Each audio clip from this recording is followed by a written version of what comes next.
Hello guys, कैसे हैं आप? उम्मीद करते हैं आप सब खैरियत से होंगे, खुश होंगे। देखने जा रहे हैं नेक्स्ट पार्ट। उत्तर दो। नहीं,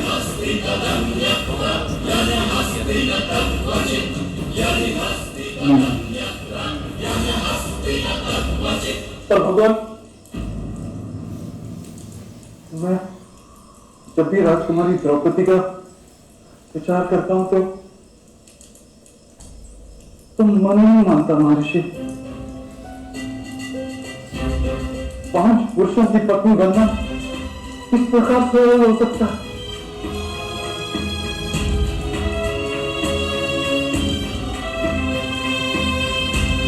हम स्त्री को ऐसा जीवन कैसे दे सकते हैं? द्रौपदी का जीवन अवश्य कठिन होगा। तो क्या तुम पांचों भाई अपने जीवन को तपस्या नहीं बना सकते?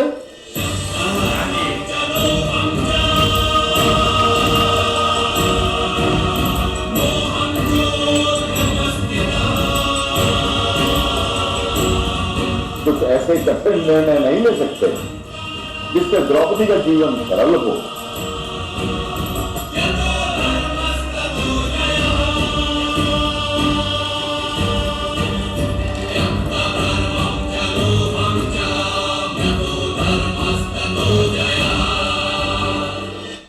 यदि इतना बड़ा बलिदान देने का निर्णय स्वयं द्रौपदी ने किया है तो उसे अस्वीकार क्यों कर रहे हो तुम लोग? क्या कोई भय है? होगा भाई। या कोई स्वार्थ? किंतु भगवान, राजा के कार्य का अनुकरण करती है प्रजा, संसार की ये रीत बन जाएगी। अनेक स्त्रियों के साथ ऐसा अनाचार किया जाएगा। सही बात। क्या यह उचित होगा? अवश्य अनुचित होगा राजकुमार, पर इस समय एक बहुत बड़ी विपत्ति ने तुम सबको घेरा हुआ है। इससे निकलना। विपत्ति के समय जिस धर्म का वहन किया जाता है उसे आपद धर्म कहते हैं। आपद धर्म के अनुसार ऐसे कई कार्य किए जाते हैं जिन्हें सामान्य स्थिति में करना महापाप होता है।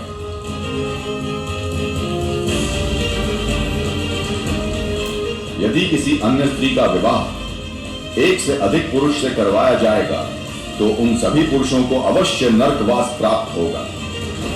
परंतु आपके लिए यह स्थिति असामान्य है, तो इसका उपाय भी असामान्य हो सकता है। ये किस प्रकार का मार्ग है भगवान?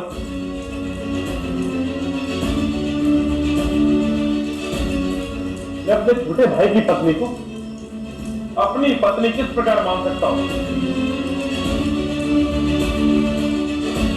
मैं अपने ज्येष्ठ भ्राता की पत्नी को माता मानने के स्थान पर अपनी पत्नी किस प्रकार मान सकता हूं भगवान?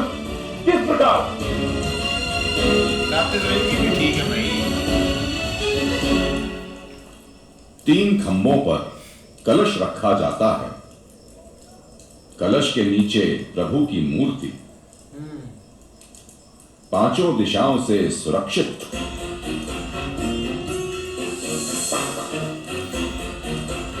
उस मूर्ति का संबंध किसके साथ होता है भीम? सबके साथ, पर किसी के साथ नहीं। इसी प्रकार से क्या द्रौपदी को तुम अपने जीवन मंदिर में स्थापित मूर्ति नहीं मान सकते?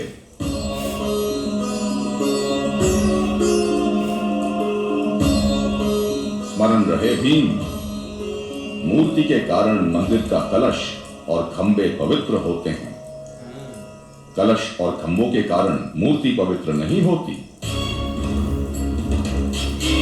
बड़ी बड़ी बात थी।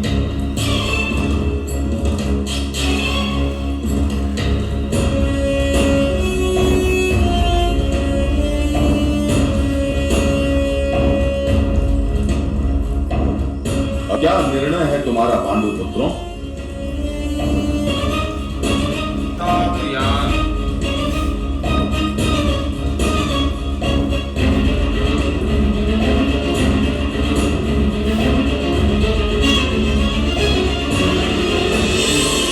यदि तुम संन्यास लोगे तो हस्तिनापुर जैसे शक्तिशाली राज्य पे राज कौन करेगा? यदि ये दुर्योधन राजा बन गया तो आने वाली कई पीढ़ियों तक हस्तिनापुर जैसे महान और शक्तिशाली राज्य पर अधर्म और स्वार्थ का राज होगा। तो क्या तुम पांचों भाई अपने जीवन को तपस्या नहीं बना सकते?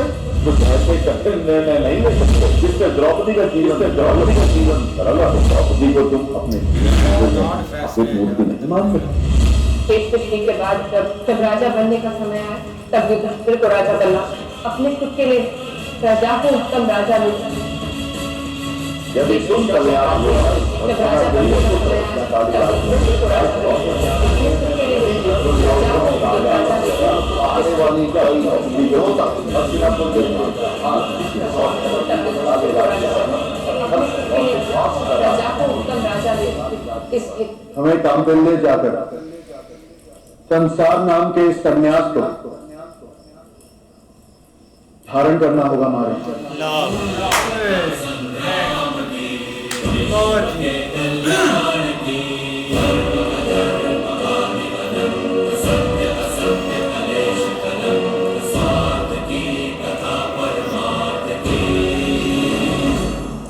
और इसी से धर्म की स्थापना होगा।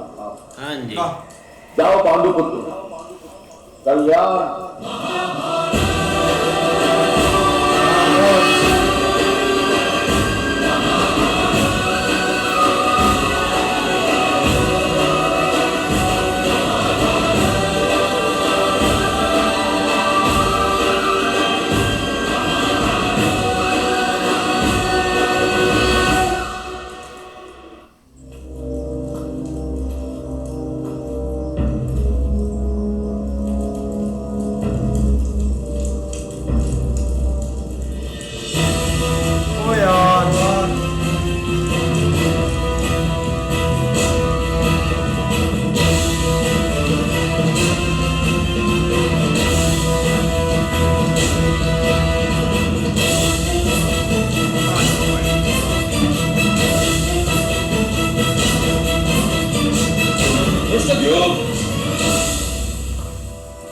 आज्ञा पिताश्री।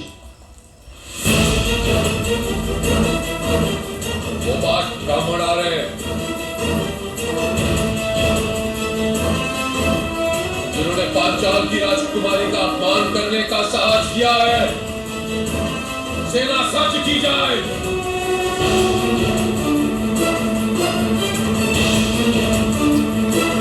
यार इधर लड़ाई ना बदल। सैनिकों, जैसे बिगड़ा हुआ अन्न फेंक देने से पाप नहीं लगता, वैसे ही आधान करने वाले ब्राह्मण का वध करने से पाप नहीं लगता, पुण्य की प्राप्ति होती है। आज अब पिंड के बाहर आने वाले 5 ब्राह्मणों का नाश करके अब सब पुण्य के भागी बनोगे। हर हर महादेव।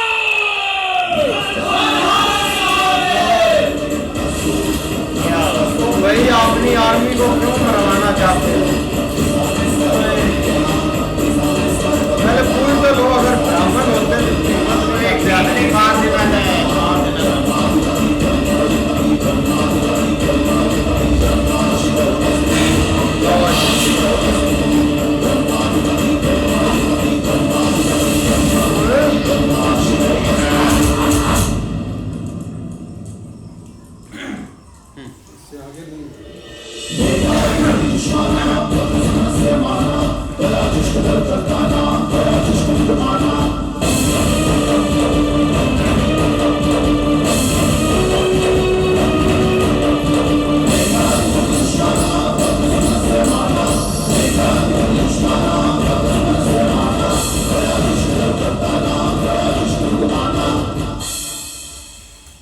कैसे हुआ तुम लोगों का?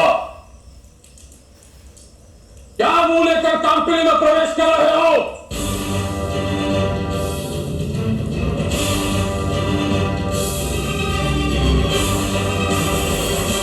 मेरी पुत्री का इतना अपमान करने के पश्चात कांपिल्य तो क्या समग्र आर्यवत में रहने का स्थान नहीं मिलेगा तुम लोगों को?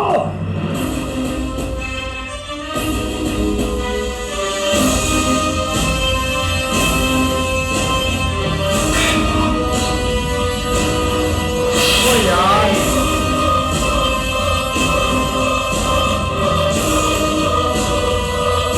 क्यों मरना चाहता है यार ये बंदा इनका। महाराज द्रुपद, ओ शुक्र है भाई कृष्णा जी आए हैं, ये को मामला ठीक हो जाएगा। अब मामला ठीक हो जाएगा, शुक्र है भाई आप द्रौपद को।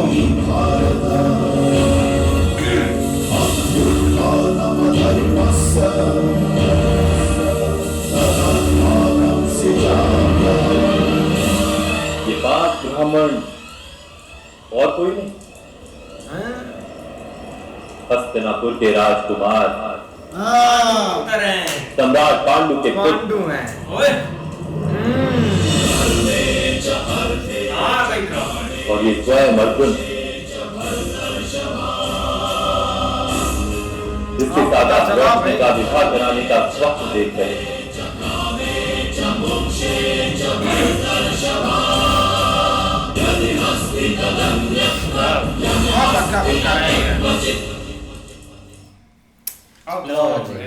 बिल्कुल यार, पांचों भाइयों का मानना बहुत ज़्यादा मुश्किल था। बहुत सारे सवाल उनके अंदर पैदा हो गए थे कि अगर हम 5 भाई कैसे शादी करें, कैसे लाइफ गुजारेंगे, सारी चीज़ें कैसे होगी।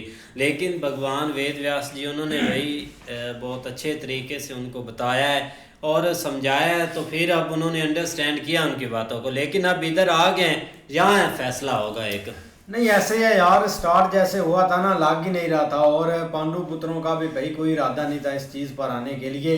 लेकिन आगे ना उसकी काफ़ी शर्तें और काफ़ी पॉइंट है जो मतलब कि खुद इन पर एक डिपेंड होंगे अगर करें तो वो चीज़ सोच कर ना भाई मान तो गए हैं। अब द्रौपदी ने भाई अपनी बड़ी बहन से कहा कि मैं अब बाबा अपने जो है ना पिताजी उनको ये नहीं बताना चाहती कि वो जो पांचों है ना वो पांडु पुत्र हैं। पर अब कृष्णा जी आ गए, उन्होंने आके सबको बता दिया कि ये जो पांचों हैं ये पांडु पुत्र हैं और जिसने भाई वो खेल जीता था वो अर्जुन है।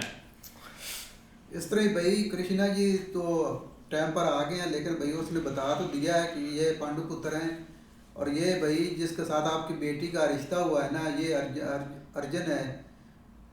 तो भाई उधर अब देखते हैं कि अब द्रौपद जो है वो क्या करता है क्या, लेकिन भाई लगता है कि मामला कुछ ना अब ठीक हो जाएगा। हाँ कृष्ण नहीं ऐसे ही है बिल्कुल भाई। अब देखो ना सबसे बड़ा सवाल भाई जो उधर से हुआ था ना वो ये था कि अभी अगर हम ये स्टेप ले लेते हैं ना तो फिर आने वाले दौर में हर एक बंदा जो है ना वो ये स्टेप लेगा। मतलब जिसका जी चाहेगा या जो जी चाहेंगे मतलब 4-5 भाई मिलके जो है ना वो किसी एक से शादी कर लेंगे। तब जो उन्होंने भाई ये कहा कि ये अब जो है ना वो मतलब मामला ही ऐसा बन चुका है जिस वजह से जो है ना ये चीज़ अब आपको अडॉप्ट करनी पड़नी है। और अगर नेक्स्ट अगर कोई सोच रहा है ना कि भाई वो आपकी एग्जांपल दे के कि भाई एक टाइम के ऊपर पांडु पुत्रों ने भी इस तरह का स्टेप लिया था तो वो भाई आपकी लाइफ के ऊपर कभी किसी के ऊपर जो है ना वो ये मतलब असरअंदाज नहीं होगा। मीन के कोई वो चीज़ नहीं कर सकता, अगर कोई करेगा तो वो बहुत बड़ा एक धर्मी होगा तो उसको सजा भी मिलेगी। लिहाजा